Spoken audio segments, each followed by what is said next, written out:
also want to really thank Stephen Hillier and the entire architecture school, all of you, for bringing the exhibition and these two structures to the school. I think really for all of us, it's a remarkable moment in the school, whether you've been here for a year or for a few decades. I think it's an important moment. I think the power of those structures, I was thinking the whole neighborhood is different with them out there. Just very quickly, I want to say, my relationship with John, the simple way to say is that I was a real lucky duck. I was just incredibly lucky. I was a student here. I graduated in '91. And John asked me to stay and teach with him, and he gave me a space in the Hewitt building and to draw and to write. And I had about 10 years of continuous conversation, both teaching together and on our works, back and forth. And then I had the honor of being John's associate dean and then the acting dean. And I figured with this exhibition here and with these structures being built out front, I wanted to share some thoughts on John Hejduk. And so I prepared two talks. It's a part one and part two. The title of this talk is Hejduk, Hamlet, and the Ghost Promise.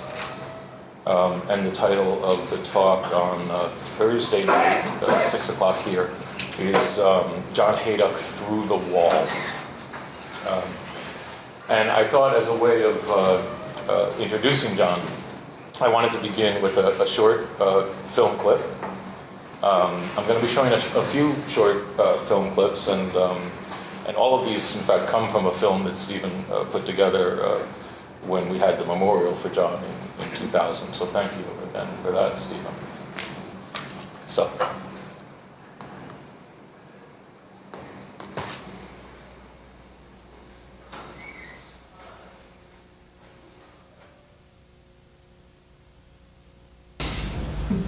Few weeks ago, I had the opportunity to live in New York City, and I went into my garden, my backyard, and I always rake the leaves, get the leaves raked so that we could do some planting for the spring. And I have a neighbor next door, and he has a white fence. And as I was raking the leaves, a bear came across around my neighbor's fence. And he was not a big bear, he was like a teenage bear. And I said, what am I going to do? And he was neither friendly nor unfriendly. He was just pushing his snoot into the leaves. And I was about 50 feet from my porch and my door. This, mind you, was in New York City. And he came over by my leg and sniffed. He wasn't mad, angry, he wasn't happy. I patted him. I said I should pat him. So I gave him a little pat. And then started to walk to the porch. And I said, I bet he will follow me. And he did follow me. And I finally got to the stair of my house. The stair goes to the porch, the outdoor porch. And I have a large hedge around the house, and he kept on sniffing. And just at that moment, that I said, if I have to run into the house, I don't think I'll make it, because he may get upset.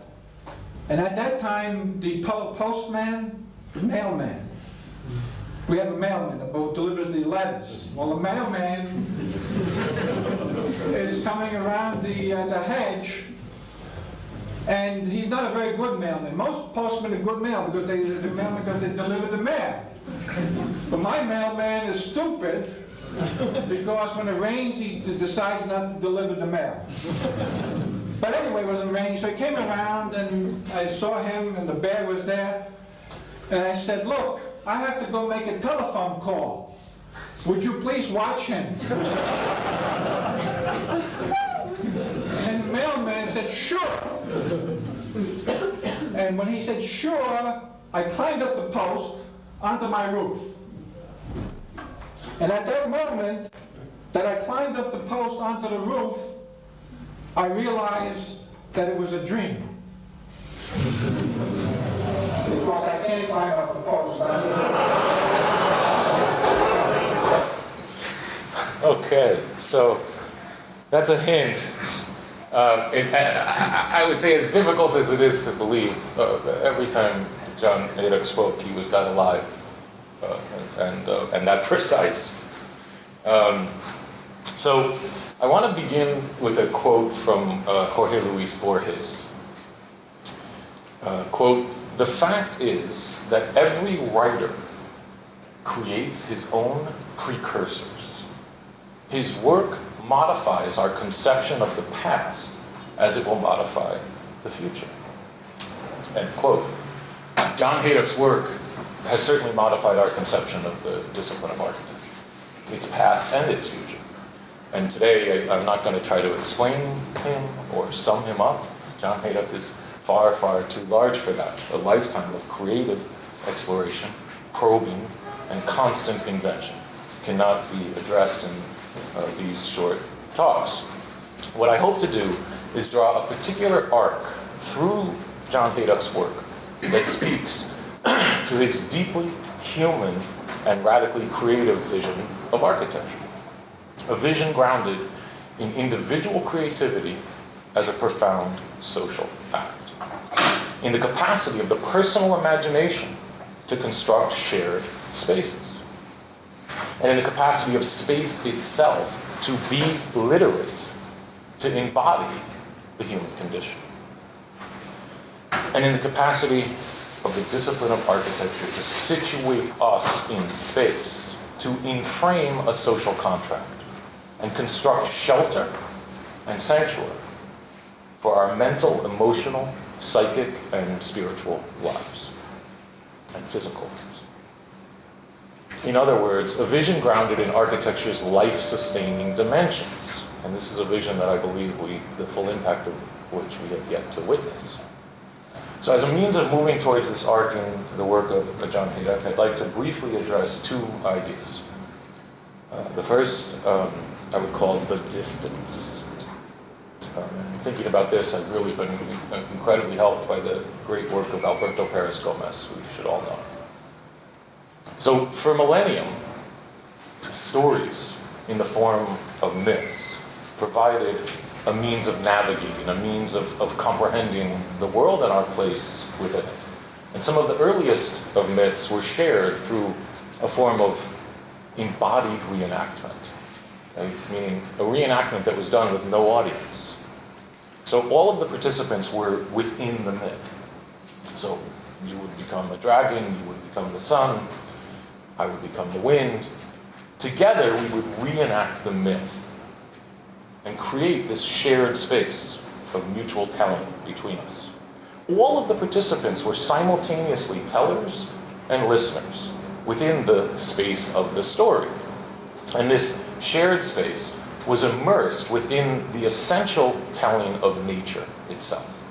It existed as a kind of ship made of water. I sometimes think of the participants in this early form of reenactment as being within the myth and within the world at the same time. Around 2,500 years ago, the birth of Greek theater introduced a separation within this shared space. A separation between the reenactors and an audience, between the tellers and the listeners. This space is called the chora, and it's where the chorus is.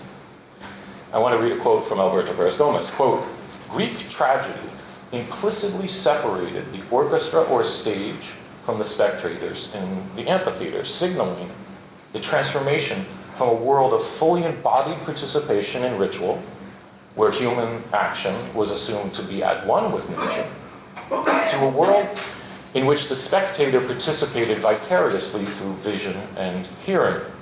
End quote. Now, a lot of things happen with that. One of the interesting things that happened is that there was a new form of participation through vision.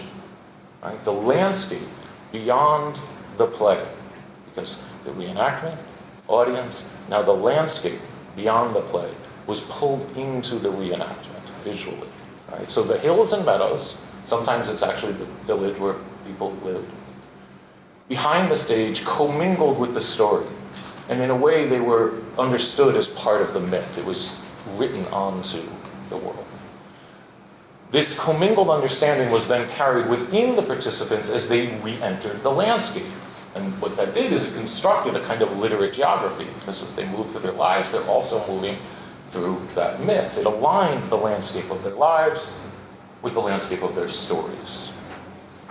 Soon, scenery was introduced to the Greek theater. Surfaces were built and painted and placed at the back of the stage. These surfaces were there to reenact the landscape itself. So now you have a doubling of that.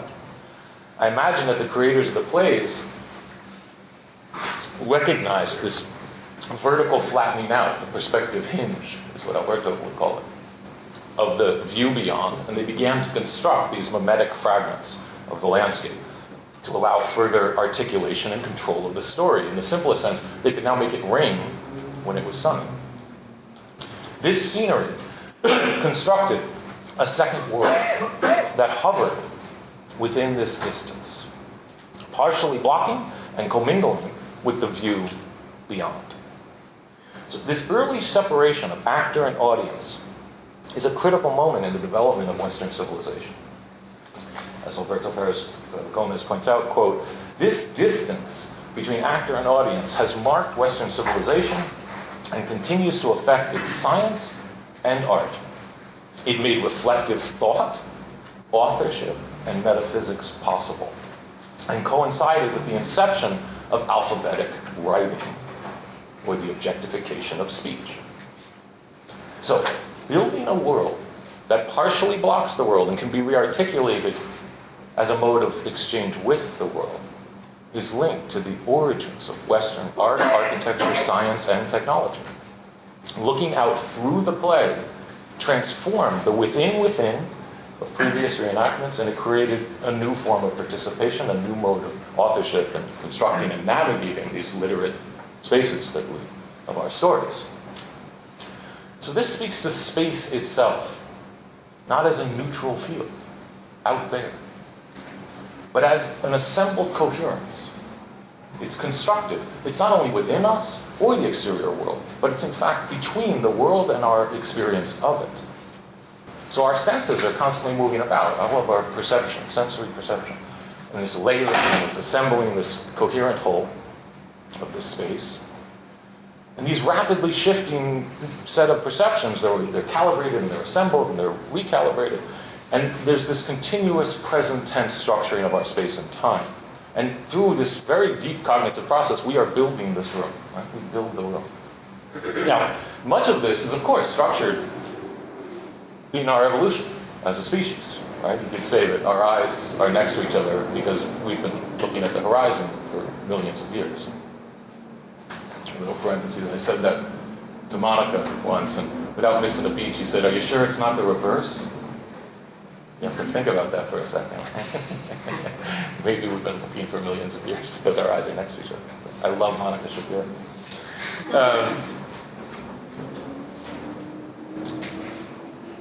So, much of it is evolutionary, but our evolutionary time frame, our development as a species, is not the only participant in the constant construction of our experience of the world. The experience of this room is, yes, of course, linked to cognition and sensory perception, but is also inseparable from the capacity of memory, the personal imagination, to situate us in space and time. Our memory, imagination, thoughts, language, stories, knowledge, hopes, fears, desires, they're all participating in the structuring of our spatial temporal experience. And this is a fundamental exchange with the world, and it's, of course, reciprocal. Absorbing and projecting in both directions, meaning as we build the room builds us. As we construct space, they construct us, meaning they're filling us with their structure, their content, and their character, and their spirit. And this reciprocal filling or co-constructing of experience speaks to the very elemental and I would say profoundly human condition of being a body. We are a body. We have a body, but we are a body. Meaning, we are a breathing organ, memory, perception, cognition. We're a body that has a great propensity to say, I have a body, meaning my leg hurts. My leg hurts. I take possession of it. My voice is getting tired. We're constantly taking possession of our body through language. And this organic breathing in and out of words. So the body we are and the body we have are, in a way, either conspiring, you can say, with this external environment to construct a literate space or a spatial literacy that's commingling, right? Kind of opening or clearing in space and time. This enfolding of our perception, our language, and our memory speaks to another idea that I'd like to briefly touch on. It comes from a wonderful man named J. Fellows, who taught here at Cooper in the School of Architecture for many years, and he had a profound influence on John Hejduk. Jay wrote a book, and it was called The Failing Distance. And he was writing about autobiographical space. The autobiographical impulse in Ruskin, in fact. So, very briefly, the relationship between writing and space. Jay developed a relationship between optical vision and literary point of view, as in first-person point of view, or third-person, omniscient view, plan, perspective, all of these linkages between authorship and space. He speaks of writing as a link between the focal point and the station point, between the singular station point of first-person voice and the multiple perspectives of a kind of omniscient view. And Jay describes the act of writing in autobiographic space as a kind of claustrophobia station.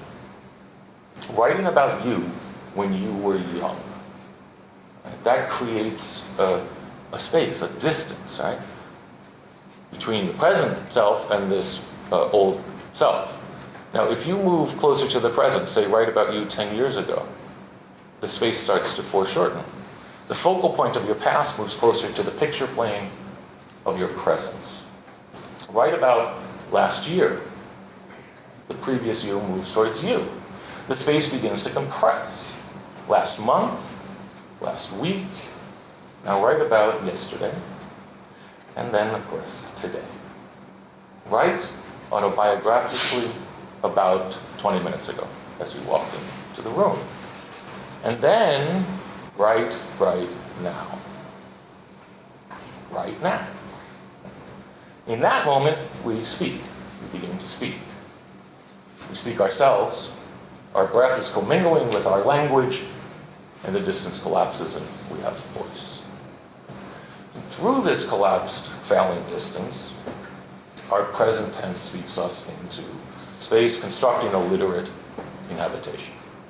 So the collapsed folding in of present tense and the pushing back to see from a distance are really inseparable from our situation in the world. And with these two understandings of viewing through the distance and the collapse of the failing distance, I'd like to look at a particular art in the work of John Hejduk, and I would like to begin with a quote. It's his entire introduction to the book Soundings, which he dedicated to J. Fellows. Quote, "If one gyrates, rotates ellipses with sufficient energies, they become a straight line, moving from space to space, from time to time. The original curvature is unseen, but nonetheless felt." End quote. I want to begin in Texas. For about 10 years, John Hejduk worked on a series of houses called the Texas houses. He began them while he was teaching in Texas in 1953, and he continued to work on them until 1963. They were a very focused study of Le Corbusier, Mies van der Rohe, Palladio, as well as, of course, John's own creative interests. And they were essentially square in plan. And one day I was sitting with John looking at the Texas House drawings, and he pointed out something to me that I think is an essential first fact. He pointed out that this wall of I-beams in the middle, and he said that the middle member of those I-beams is made of glass.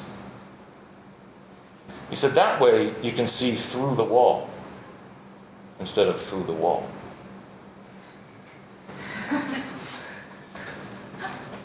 Okay, that's Texas.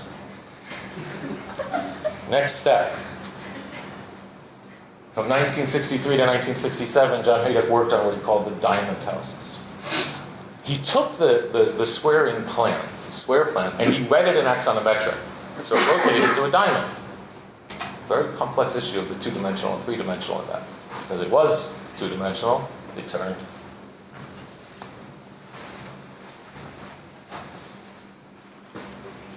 Here John was studying Mondrian, Theo van Doesburg, and of course he was in close dialogue with the painter Robert Slutsky, who taught here, and this led to a 1967 exhibition called The Diamond in Painting and Architecture.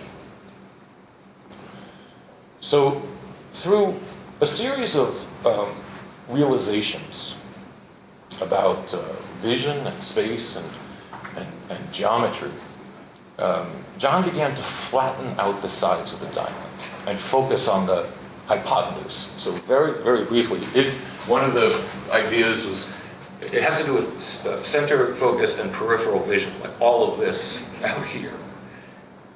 And if you are in here and you're looking at that point, these sides, because of how peripheral vision works, start to flatten out. Now, if you're out here looking at this, these sides start to flatten out this way. Okay? And this is a quote from John. Quote, "The conclusion permits the thesis of maximum extension from maximum compression. That of seeing perpendicular to the observer's vision. That of seeing laterally the hypotenuse, which is, of course, seen through the wall." So, he began to study this diamond and its hypotenuse in multiple readings.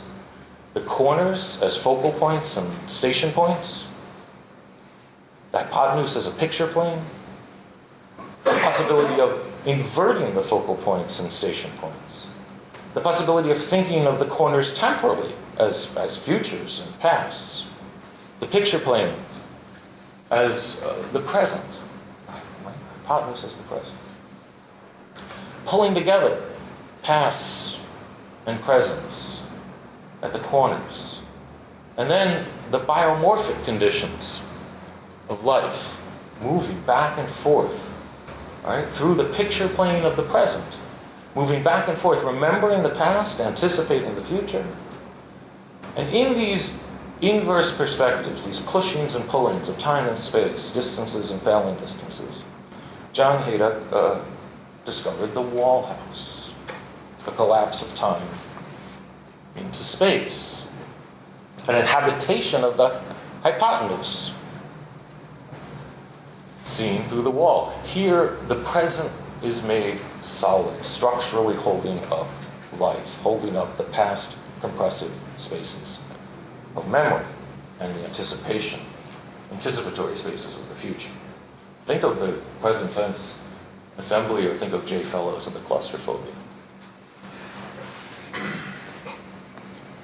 Here's a quote from John. Quote, "I felt the necessity that the wall be freestanding, acting as a tableau upon which the biomorphic elements should be suspended. The wall also emerged in plan from the diamond plan diagrams. That is, the hypotenuse of the diamond became the wall in plan. One could erase the peripheral vestiges of the diamond outline. Wall House 1 was a new discovery." And in fact, here is a sketch where John actually shows this maximum compression leading from diamond to the wall.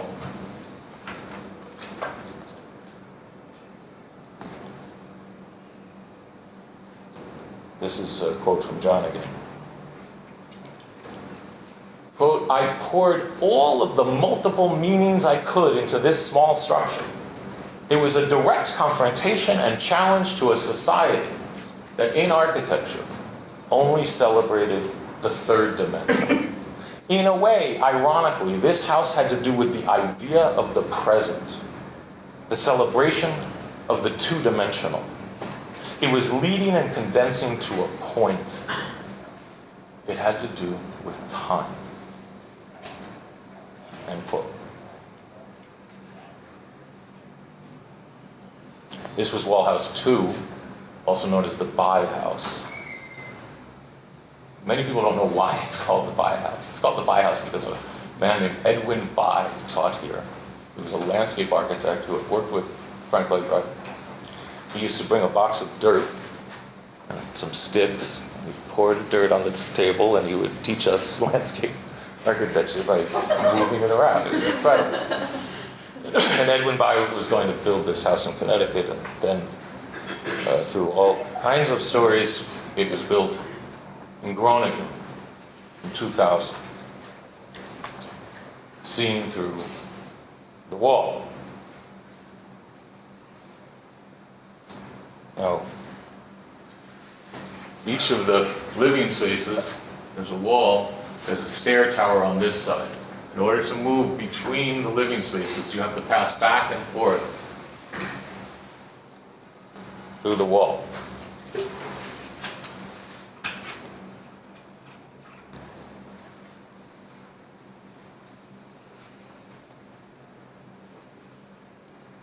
If you put the diamond, with that as the hypotenuse, there's only one space that's outside of the diamond. That's the studio. That's the one viewing it from outside. It had to do with time. John Hejduk did his first wall house in 1971. And he continued to do them throughout his life, in many, many ways. And I believe that this new discovery of the wall house served as his gate. That the initial early impulse to see through the wall instead of through the wall moved through the diamond to the wall house and to the discovery of a previously unknown spaces.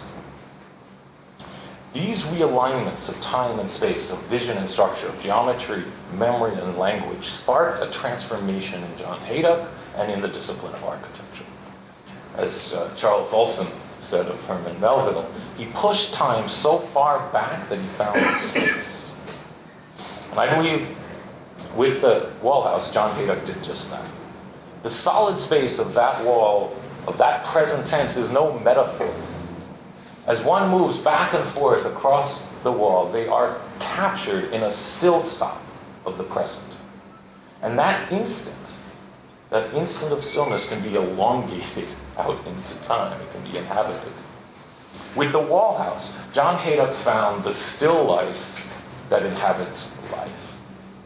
He could now still stop time as a means of inhabiting and articulating space. It was as if the invention of photography occurred within his body. He could now do that. He could now experience the sensation of time in a continuous present and creatively work with this elongated still-stop condition, capturing the stillness and moving elements, authoring this silent space in frozen time. This is John Hejduk talking about the words still life, or nature morte, dead nature.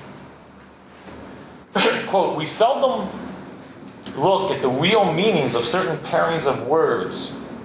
If we did, they might still stop us." Also, if a painter could, by a single transformation, take a three-dimensional still life and paint it on a canvas into a nature morte, Could it be possible for the architect to take the nature morte of a painting and by a single transformation build it into a still life? And this is a more extended quote of John talking about photography. Quote, "The first time I entered the imagination of Adolf Loos while I was looking at a photograph, a still photo of an interior that Loos created. It was a room filled with marble walls, pilasters, and columns. The overall effect on me was that through the photo, I had entered the inner thought of Loos. The veins within the marble were a multitude of lightning flashes in the dark sky. The surface of the electrifying photo was transferred to the surface of my eyes, and then to the inner spaces of my enclosed brain. In a split moment, the room which contained an architectural soul through the veins of marble was offered as a gift. A three-dimensional room was two-dimensionalized into a flat surface of photographic paper, which then penetrated my transparent eyes, which act as a veil, then to be printed into the folds of my mind, as a matter of fact, into the crevices, which in a second could will up the image, will up to thought, will up to solidity of thought. Adolf Loos had shown me, if only a glimpse, the soul of marble. A sacred transference of solid space occurred." End quote. The plan of a photograph is a straight line. The plan of a photograph is a straight line. I've always loved this sentence. Why? Because it sounds like a sentence, but it really quickly grows a question mark at the end. Like, the plan of a photograph is a straight line. It immediately creates a situation, a circular, perhaps paradoxical, and I would say human knot. The plan of a photograph is, in fact, a straight line. If we accept a photograph's reality, its material reality, to be that of a piece of paper. Piece of paper. Draw a plan, you get a straight line. But of course, this denies the photograph. It denies the spatial and temporal depth, the perceptual recognition and memory that are, in fact, the experiential structure of a photograph. The plan of a photograph cannot be a straight line. And this is the contrafactual condition upon which both a plan and a photograph exist. The experiential structure of both a plan and a photograph contain space and language, representation, artifice. A plan and a photograph both contain a spatial literacy. They both have the potential to be inhabited. The construction of a plan of a photograph demands us to take a stand. Go to draw that plan. You have to take a stand. You have to construct a depth. You can't deny the photo. It's not only material. You have to create a depth. You have to creatively operate within the present, and you have to push back the line to understand that distance. This act of pushing back the line, of opening up literate spaces of inhabitation within the present, is fundamental to our human condition. And we can see the spaces of the wall house as a kind of pushing back, a kind of biological poesis, you could say, or a life hydraulics, right? Pushing back the line, opening them up. Breathing open spaces of the biomorphic conditions of memory and imagination and body and spirit. Following the wall house, these literate spaces are deep within the plan, deep within architecture, and they're deep within John Hejduk. He could now will them up to solidity of thought. And I believe that with the wall house, John Hejduk absorbed the capacity to still stop time as a form of embodied knowledge. He absorbed it like a musician does their instrument, right? The way a musician knows how to play their instrument. John Hejduk, in a way, he went through the mirror, and he took architecture with him. And in passing this limit, The rearticulated linkages of time and space were not limited to the representation of space. All space was transformed for John Hejduk, and this included social, political space. From Texas to the Diamond to the Wall House, these early works contain the seeds of a point of view, of a worldview, that ultimately led to a radically different understanding of architecture and its social contracts. And much of the work that followed the Wall House was manifest as a continuous work John Hejduk called the social contract. Multiple structures constructed in different parts of the world beginning in 1984, all finding their root, structure, and program in the social, political, and literary and spatial mysteries of the human condition. I want to play a clip of John talking about these. And what I did is built a repertoire of, say, 400 pieces, or 400 characters, however you want to say. And I've done it over 15 years, right? And now what's happening is that in different places throughout the world, they are building each of these characters. So there's basically no client, fundamentally. They draw it up, they detail it, they are part of the creation of the thing, and then they put it out into the public domain, and it becomes some kind of strange celebration of the art of building, of the art of structure, of the social-political aspect of architecture, which seems to have disappeared.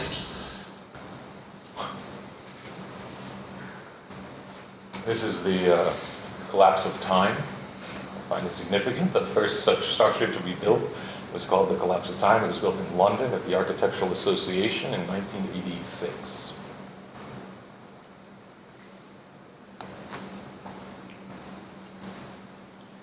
This is security in Oslo, Norway, sited to face the building used by the SS during the occupation. Each piece addresses the social political aspect of a particular program, place, and people. Each were built by communities as a social act, a celebration of the individual and collective imagination, a celebration of the spaces within us and between us.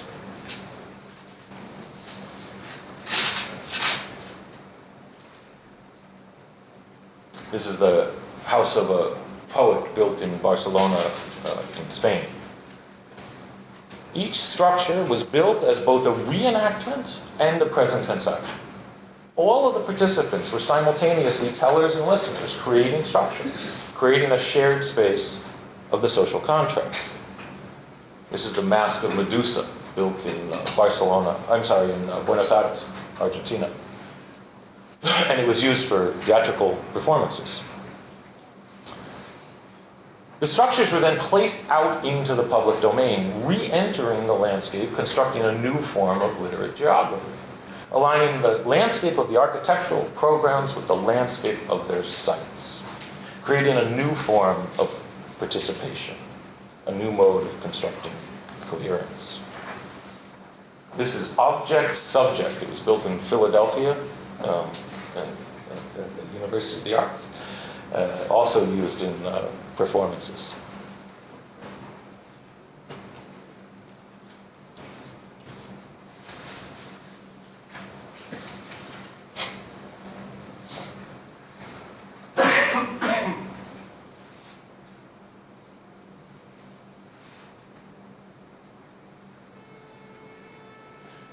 This is the mobile housing unit. It's built in Milan, Italy. This is the Card Tower and Joker, built in Groningen, the Netherlands, where the Wall House 2 was built in 2000. This is the Conciliator, built in New York City.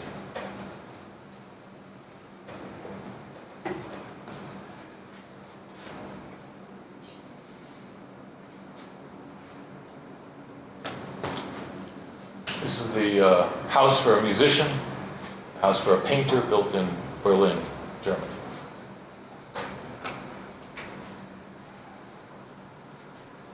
I'm going to play another film. It was almost medieval, that the creation of structures, where I just made a little sketch, and they always say the architect has to follow everything and he has to be such an understanding person, so bright and things like that. And each country built it.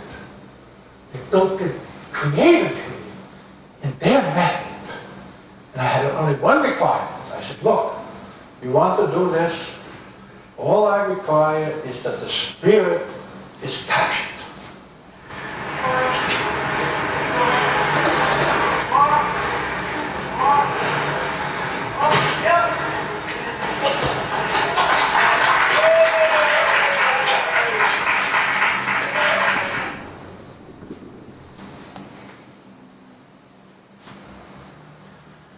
This is the house of the suicide and the house of the mother of suicide. Built first in Atlanta, Georgia, and then in Prague, Czechoslovakia, and now in New York City, here at the Cooper Union.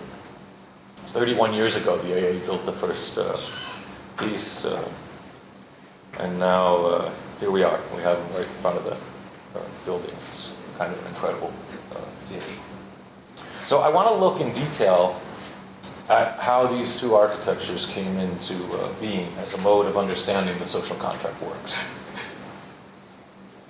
On January 16th, 1969, Jan Palach, a 20-year-old student in Prague, self-immolated. He went to Winchester Square and lit himself ablaze in protest of the 1968 Soviet Union invasion of Czechoslovakia. This invasion and subsequent occupation crushed the Prague Spring, a spirited, artistic, cultural, and political movement. His death became a powerful symbol of the resistance to the totalitarian communist rule. In 1971, poet David Shapiro, John Hejduk's dear, dear friend, who was here at the opening the other night, wrote a poem entitled The Funeral of Jan Palach. Here's the poem that I wrote. When I entered the first meditation, I escaped the gravity of the object. I experienced the emptiness, and I have been dead a long time. When I had a voice you could call a voice, my mother wept to me, my son, my beloved son. I never thought this possible. I'll follow you on foot. Halfway in mud and slush, the microphones picked up. It was raining on the houses. It was snowing on the police cars. The astronauts were weeping, going neither up nor out. And my own mother was great enough. She wept. And it was all right. I was dead.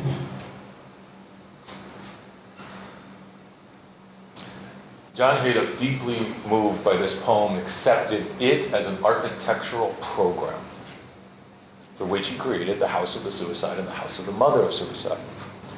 In 1986, these two works were constructed in Atlanta, Georgia, by a group of people, students and teachers, led by Professor Jim Williamson. In 1989, Václav Havel, playwright, poet, and political prisoner, led the Velvet Revolution, which brought about the end of totalitarian communist rule in Czechoslovakia. This being one of the very few non-violent revolutions of the 20th century, that same year, Václav Havel became the president of Czechoslovakia. In a matter of 13 weeks, he went from political prisoner to president, and he had no intention of being president. Quote from my dear friend, Farid Moslahi. Quote, "In moments of existential crisis, time has a tendency to collapse. Whole chains of events that may usually require years and decades to unfold suddenly happen overnight." End quote. Known as the poet president, Havel recognized the significance of the house of the suicide and the house of the mother of the suicide and requested that they be built in front of his presidential offices.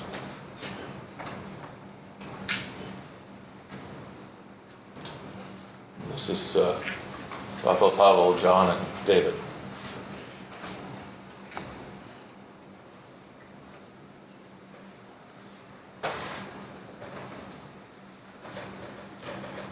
Grounded in the sorrow of a mother's loss, this architectural act is prefigured by the departure of the life within. Accepting Jan Pollock's act and David Shapiro's poem as the program of an architecture captures the abandonment and the collapse of a people's freedom. The house of the suicide and the house of the mother of suicide construct an inverse perspective from which to address this loss. The empathy of an individual loss clears a space for the memory of the many lost to that time.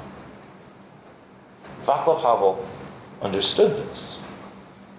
As visitors passed through the gate and moved across the yard to his office toward the challenges of the present, their present, and the rearticulations of their future, they view and are viewed by a ghost of the recent past. Time collapses into space as they silently address their own inner memory of loss, contained within the broad memory of a collective collapse into tyranny. Told and retold, in 2002, they were constructed at the Whitney Museum as part of the Sanctuaries exhibition. Last year, the two pieces were constructed in steel and aluminum and installed permanently in Jan Pollock Square, Prague.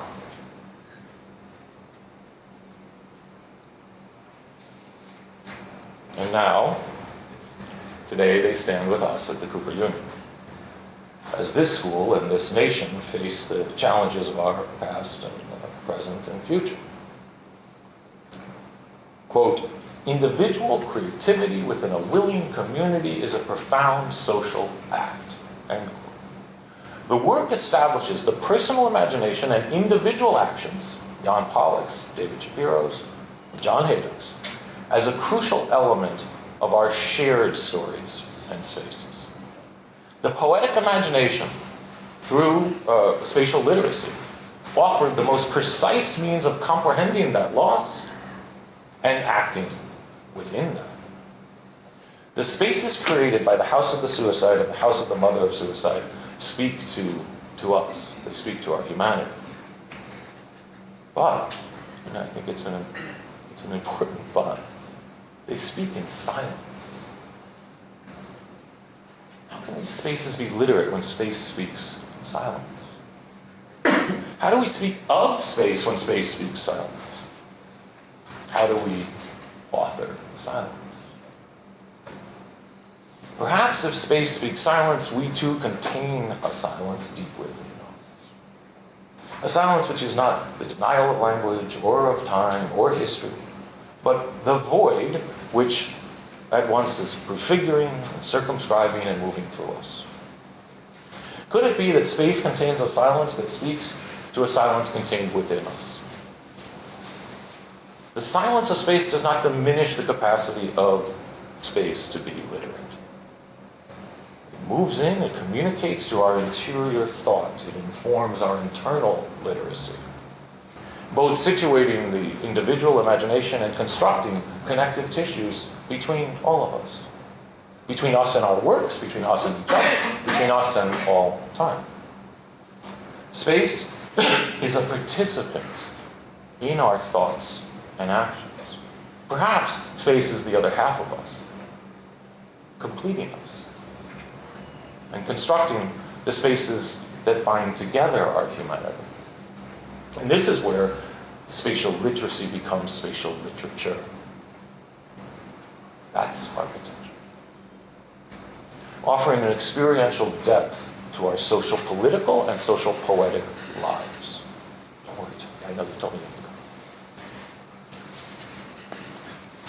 The social contract is a form of participation and contribution among our fellow citizens.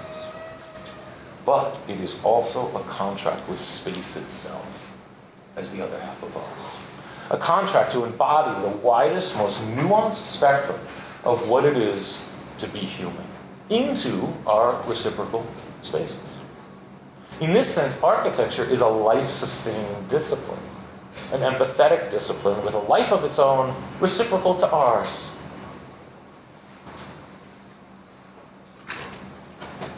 The poet Anne Carson says, quote, "For a poet's despair is not just personal, he despairs of the word, and that implicates all of our hopes."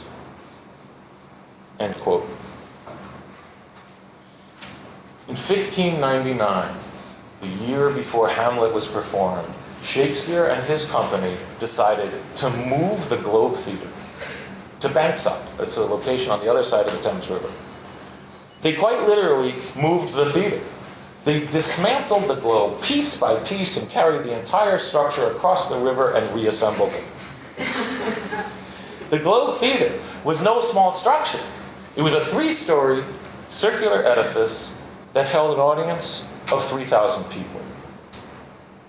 The very next season, the company performed Hamlet.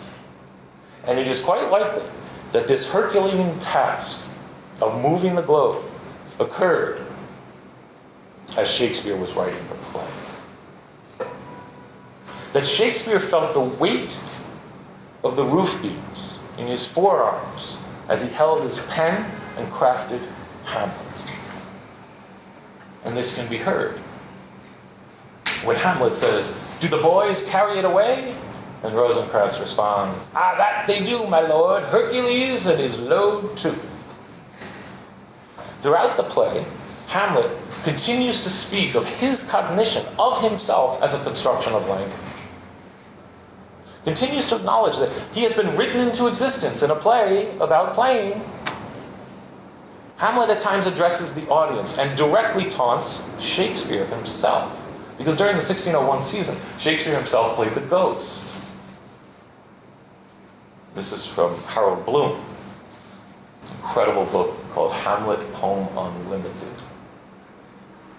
Quote, "The ghost exits murmuring, 'Remember me,' and we hear Hamlet reminding the Globe audience that he, Shakespeare, is one of them. 'Thou poor ghost, whilst memory holds a seat in this distracted globe.' You're both, and everybody here knows that." The audience, end quote, the audience, well aware of the double role of Shakespeare as author and actor, as well as the fact that the theater in which all of Shakespeare's plays was performed was named the Globe, must have acutely felt their own predicament, their own double role. They had been pulled into the play by Hamlet. This correspondence between the pen and the roof beams, between the language of the theater and the edifice of the theater, is a crucial knot in the mystery of language and space.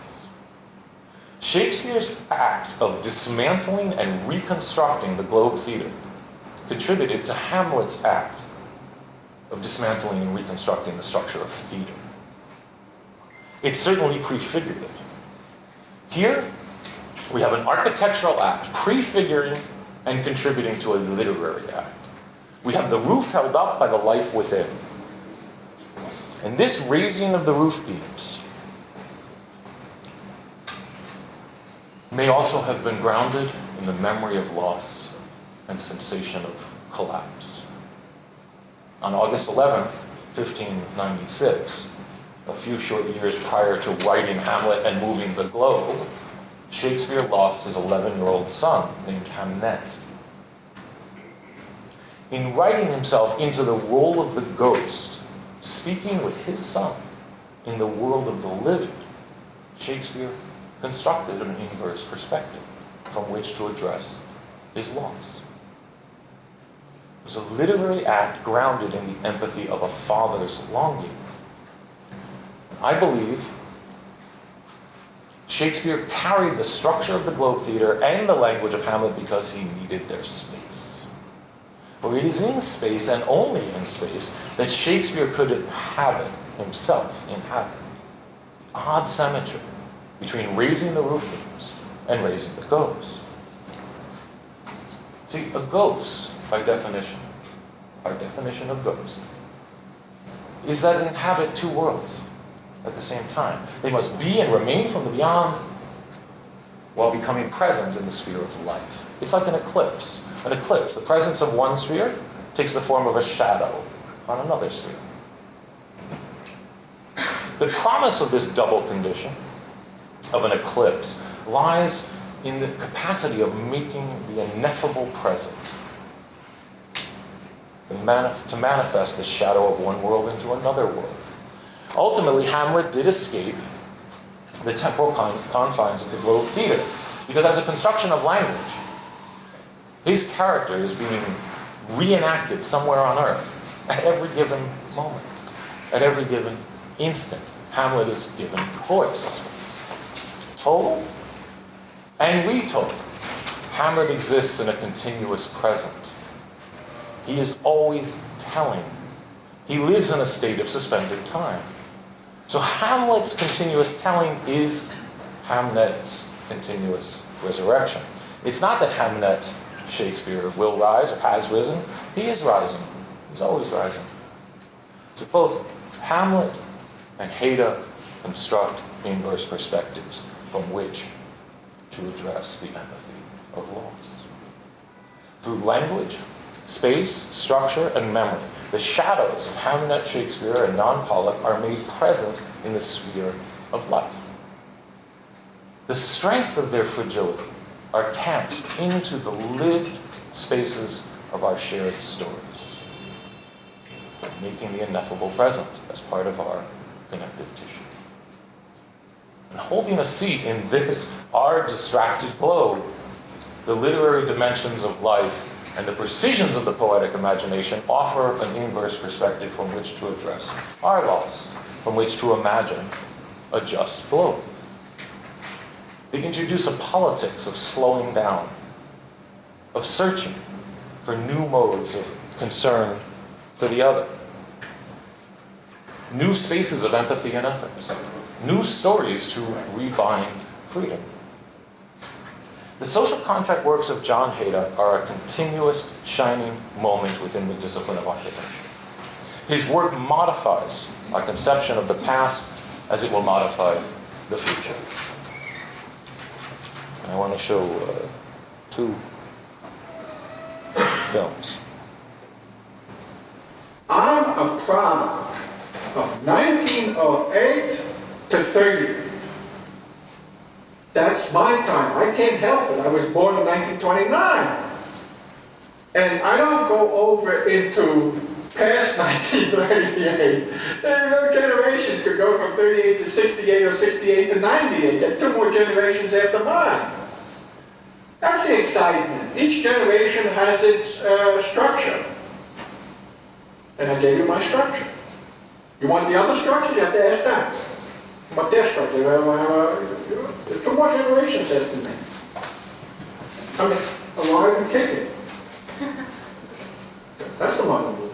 That's the modern movement.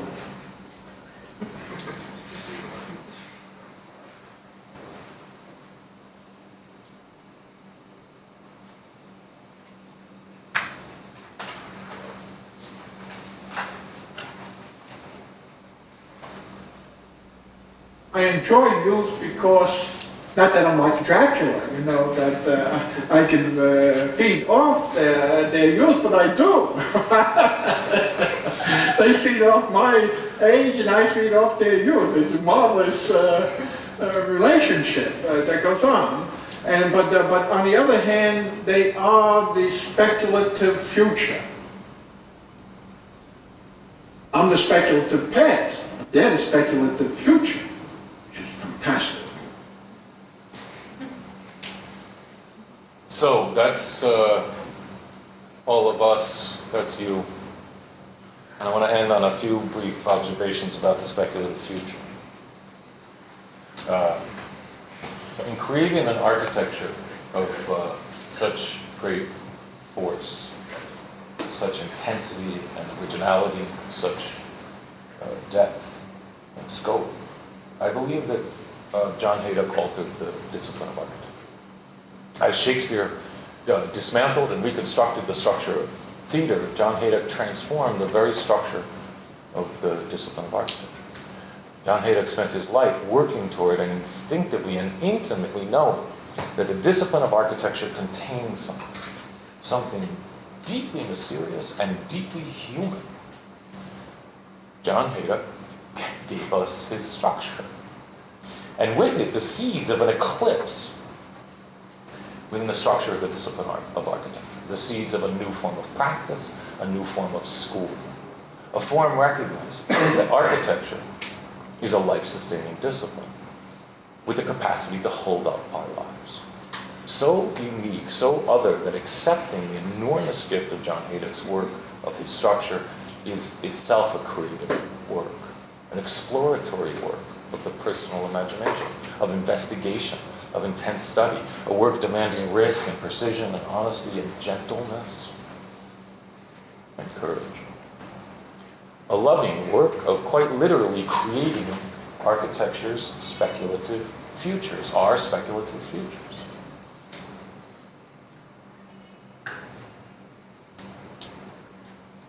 I want to share something that I think is important. I, for one, have been blessed with a moment in education where I have had a social contract. And many of the people sitting today in this audience have made my life more understandable because of their understanding of the social contract. So this speaks to perhaps what for John Hejduk was the most essential social contract. The program that he worked on and in his entire life, the program of school. He gave us his structure, starting with the foundation, free speech, Great Hall. Holding up the library, cultural memory housed in books, holding up the exhibition of works, holding up the third story, the two-dimensional world of architecture, and the fifth story, the two-dimensional world of art, meeting in the fourth story, the wood and metal shop, opening the three-dimensional world of substance.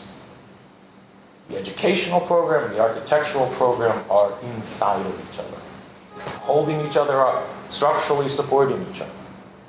A model of education, built in direct conversation with Peter Cooper's vision, a humanist cultural vision, a humanist cultural project of removing barriers and transforming knowledge and society through individual creativity within a willing community. To paraphrase and recombine a bit Charles Olson, a great poet and the last director of Black Mountain College, this complex of occasions is no income of novel abstract form. End quote. This model of free education embraces and it amplifies free thought, exploratory thought, independent thought. This is a quote from John Hejduk. Quote, "I believe in the social contract, therefore I teach. I believe that the university is one of the last places that protects and preserves freedom. Therefore, teaching is also a social political act, among other things. I believe in books and the written word. Therefore, I fabricate works with the hope that they will be recorded in books. I am pragmatic and believe in keeping records. I believe to record is to bear witness. The book I wrote, Victims, is to bear witness and to remember.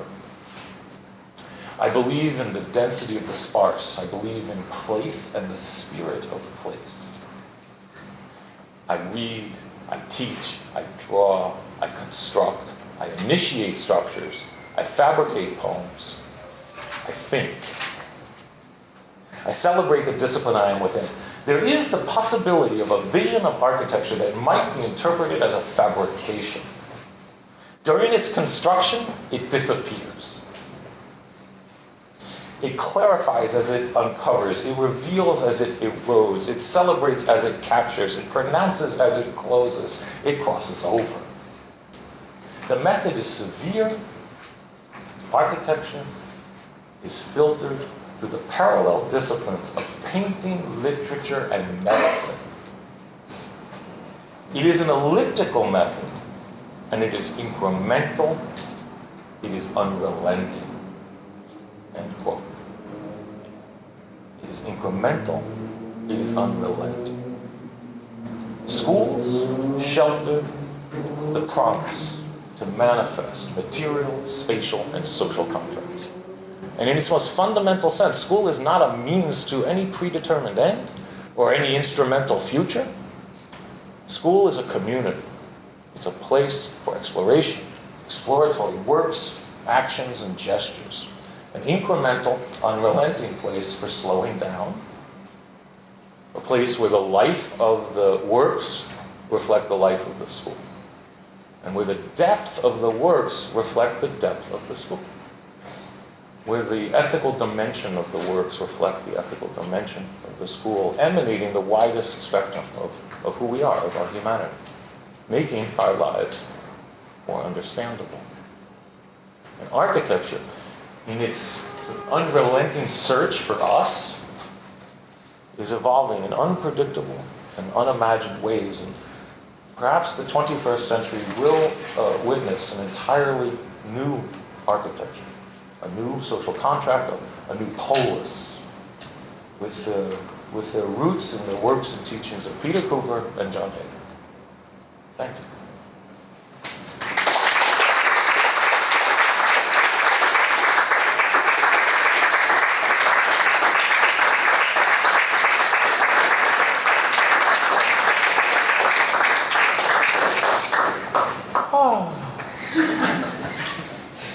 So thank you for coming. If anybody has any questions, I'm happy to respond. I will say, Thursday night I'm going to do another talk, and I'll talk about that. But I needed to this time because that where this goes is another world, and.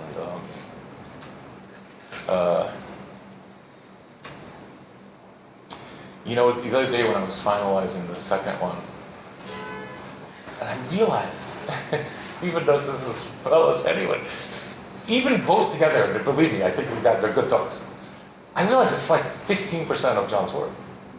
I mean, I could do like 7 and maybe get to like 40% because it's endless. There's so much work. I don't know anybody even came close to creating that much work. So you're going between this and the other one is a really good scope. But as doing it, I was like, I can do another. It's wild. So anyway, yeah. Hi. Thank you. It's really good. Thanks for coming. There's a lot of stuff that I could touch upon that I found really insightful. The analogy at the beginning, that space that's created between the backdrop and the actor and the audience. As we partially block the world, there's something there. And I'm curious about that, almost like the breakthrough in the Texas house to the wall house, the whole idea of time, where these pieces were then able to evolve, what these that don't position themselves anywhere, so they almost became timeless. So I would like, can you expand a little bit more about that breakthrough for Hejduk himself, where these, as he constructed this space, he's constructed by this space, and then all of these timeless structures evolved out of that. If you could touch upon that. Sure. I mean, there's probably 7, 8, 10 angles of incidence to this exact issue. And you really made it beautifully complex by linking the problematic of time, still-stop time, relationship between, embodied knowledge of time, and then linking that to the social contract works, which of course is this issue of singular and multiple, right? There's the house of the suicide and the mother of suicide, and then there's multiple voices of it. Right? Very, very interesting to think about that relative to Hamlet. I mean, whoever is Hamlet is Hamlet. The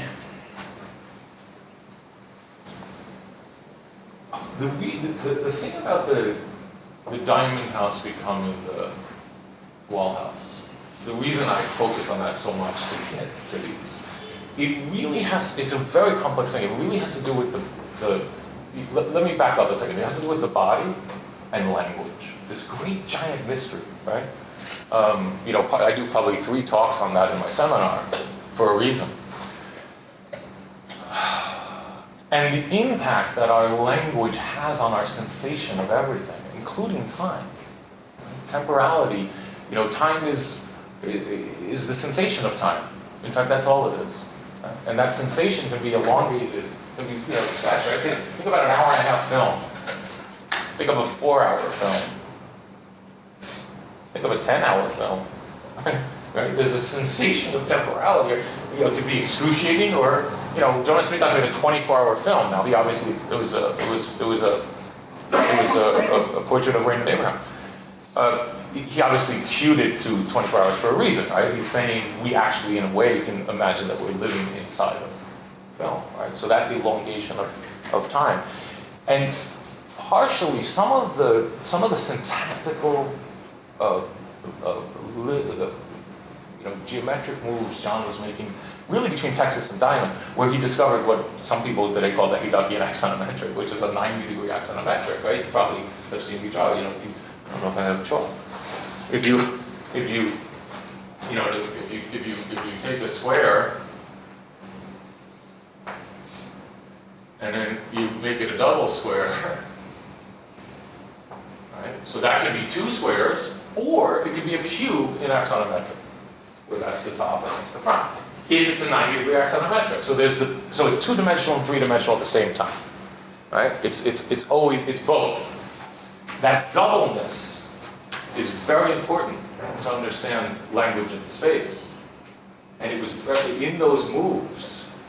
It was very important, meaning John inhabited those questions, and that's what led to, once the hypotenuse was present, and it became solid, the wall house. It became thick.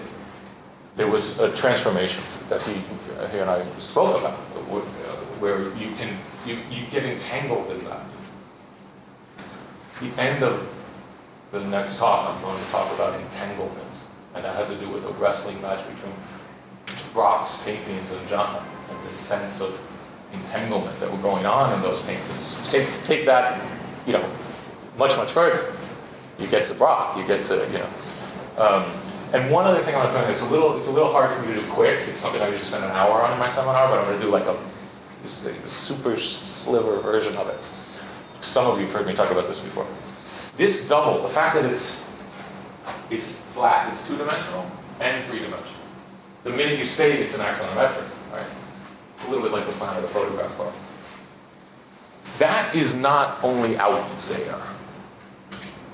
It's part of life. It's part of the human condition. And the example I often give, we understand embodied knowledge, like, where do you know how to play the violin, right? So, you know it in your body. You can't talk your way into playing the violin, right? You have to play the violin. So your arms, your hands, your breath, your ears, everything is in this conversation.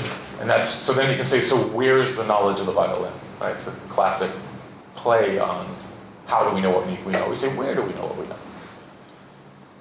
When you work with that for a long time, we spend a day on that question, we get to a really fascinating problem, which is speech. Because if you just apologize in advance, picture my tongue right now, all the infinite little movements it's doing to do this, to make these sounds, right? I have no idea how I do that. But I have a really good idea of it. I'm really good at it. I do it all the time. So there's a double line. There's me, who has an embodied knowledge of language, of speech.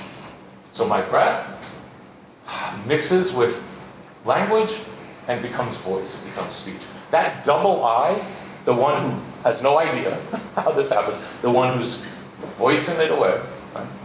Bob Marley, not me, Bob Marley, where voice becomes some vibration.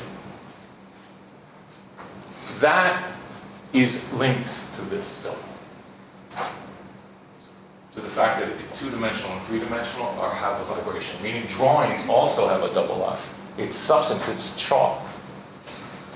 And it becomes language. It doesn't give up its chalk, it has a body. A drawing can be of something, it is something. Always both. Okay? So that's as short as I can do. Sorry, it's obviously a broad subject. Getting inside of that far enough, John developed the ability to inhabit still life, to perceive the motion against the stillness, right? The stillness of that drawing, let's say. And part of the idea, the collapse of time, that first piece of it was, part of it is very simple in a way. I mean, it's obviously not, but architecture, think how still it is. Right? This building has been in framing through its stillness.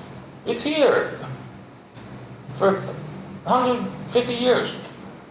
It's been an invitation to all the movement that happens in it. So this is partially why, and it's a very simple and beautiful expression of why John was so interested in the still life. Because of its deep links to architecture, to the role that architecture plays in our lived lives. That's part of how it inframes our stories, is through its stillness. I hope that helped.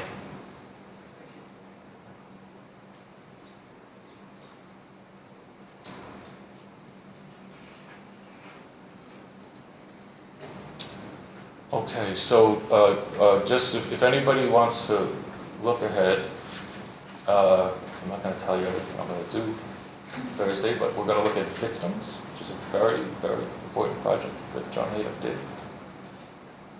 And we're going to look at the sanctuaries drawings, which are really the last drawings of John Hejduk, the little yellow book sanctuaries. Okay? Great. Nice to see you all. Thanks for coming.